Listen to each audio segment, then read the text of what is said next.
Hello everyone, this is Defense Politics Asia, and this is the Frontline Changes report for the past 1.5 day. So it's for day 1066 to 1067, 24th to 25th. And as you probably is aware of, we are still in the middle of 25th in Ukraine or in Europe.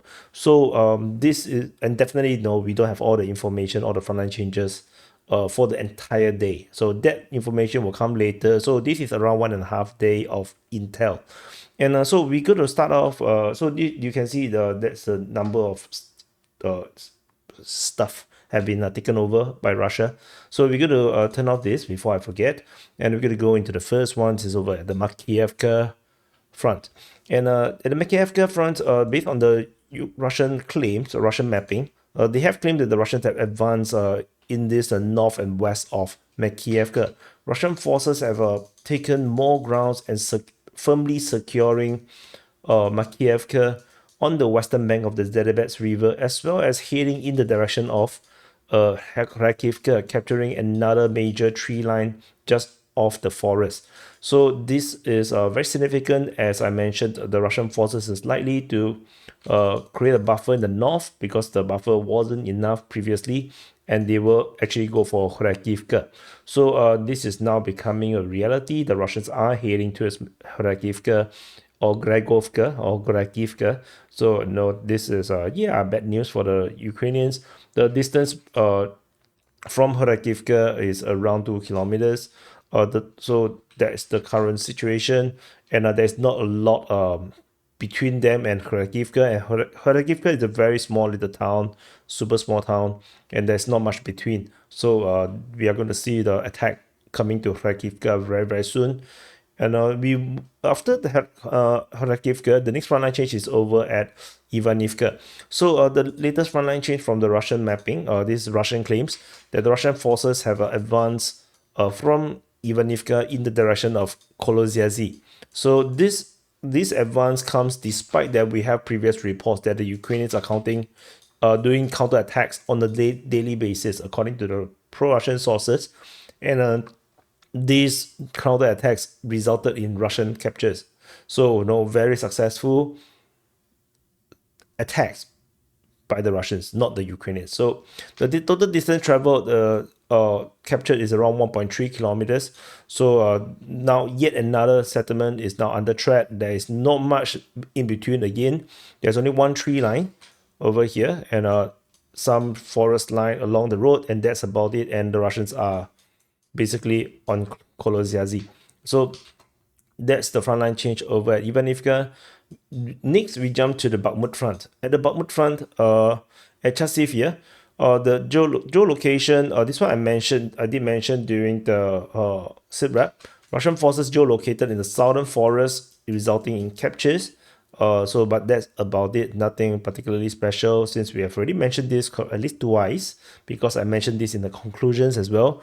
And after Chasiv here, the next frontline change is at Krimsky. So at Krimsky, the Russian forces advanced in the northern part of Krimsky, and this resulted in some captures. So that's about it. And then after Krimsky, over in Novopasky or Petrivka, Russian mapping have mapped the front line like this. So once some slight change over in the Petrivka region just off Skrebnivka, as the Russians attacking from Skrebnivka direction into Petrivka or Novopasky. Novospassky. Sorry, I actually pronounced this wrong. It's Novospassky. Spastic SL. So after the Spastic, Novospassky, the new Spastic, we go to the Pokrov front. Over at Yelizaveta, the Russians are on major attacks on this region. This is actually exclusively reported by Deep State UA, which is kind of a rarity. But the Russian mapping actually mapped it like this, with the Russian forces already into the eastern part of Yelizaveta. These are all Russian claims. As you can see, there's a parallel universe around here. So that's all from Yelizaveta. And then the next frontline change is over at Kotline. So over at Kotline, Russian claims that they have captured more grounds around Kotline. So this I've mentioned in the stat rep. It doesn't match with the Ukrainian mapping, or because they didn't mention this. There is a geolocation of Russian forces in the northwest previously. So the Russians claim much bigger capture. In fact, they have claimed that they have captured Kotliny. The other one is based on geolocation, where the Russian forces have captured more grounds in the eastern part of Udashny. So this might be a sign that the Russians are doing a flanking operation towards this mining industrial building, so industrial complex. So that's all from this region. And after Udachne, we go to Uspenivka. Over this region, this is actually mapped by the Russian mapping. They claims that this area here has been straightened by the Russian forces. This is a Russian claim, so not confirmed by the Ukrainian mapping just yet. The total distance traveled is around 1.5 kilometers on average. So that's all. And then at Nedievka, the Ukrainian mapping have mapped that the Russian forces have entered into Nedievka from the east. So that's all. The distance moved is around half a kilometer, 500 meters. And after Nedievka, we go to Yasinove. So in Yasinove, this is a Russian claim. They claim that the entire tree line southeast of Yasinove has been captured by the Russian forces. So, but that's about it. Nothing particularly. It's not like very significant. And then we have the significant one. This geolocation is very recent. It's a pretty new geolocation. The one of the latest information, and surprisingly, Russian forces have reached the northern part of ANDRIIVKA. This is a surprise, and I don't even know how to map this because I have no idea how they come to this area. They could potentially come from the east. They could also potentially come from the southeast. They could also potentially come from the northeast. And northeast is the one that I chose because of the major fortifications around here. I feel like the chance of Russian forces penetrating from the east is too frontal, and they should have some trouble going through the eastern part. So the fact that they are in the northern outskirts means that the Russian forces come from the north, which means that they're most likely coming from Petropavlivka region. Although this means that the northern part is now in mystery. We do not know what's the full control of the Russians over here. So this is just a simplified mapping that the Russian forces have entered into ANDRIIVKA from the northern part, the northern highway into ANDRIIVKA. And this changes a lot. Firstly, it puts Ukrainians into yet another bulge or another salient. And this also means that the northern flanking operations has been successful. We haven't seen any updates regarding this area for a long time, and then suddenly the Russians are here. And this is mapped by attacked by the Russian armed forces by infantry unit in the direction of ANDRIIVKA.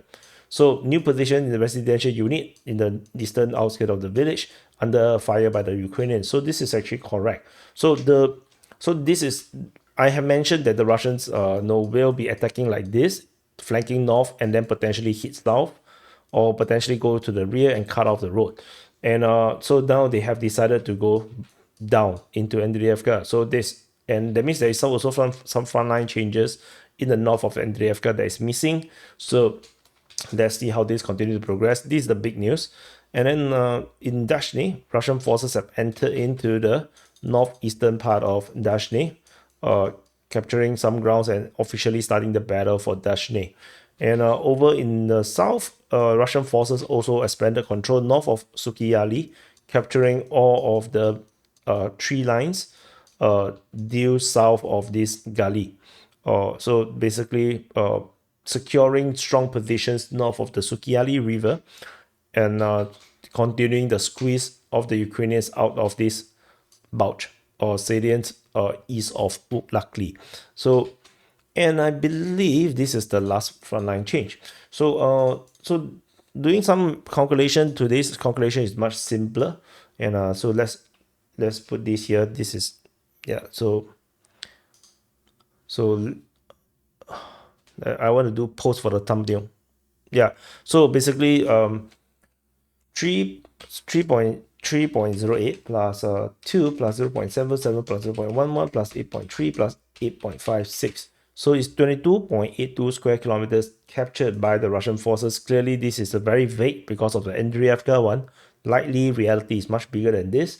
So, enter this in. So 22.82 square kilometers, with the biggest coming from this area, the Kwakove region, which is particularly referring to this one at ANDRIIVKA, because this is ridiculous.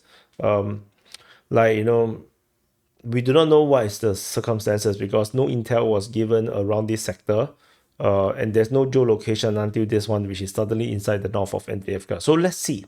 We shall see how this continue to play out. But anyway, thank you for watching. Press the like button, subscribe, and I'll see you guys in the next update.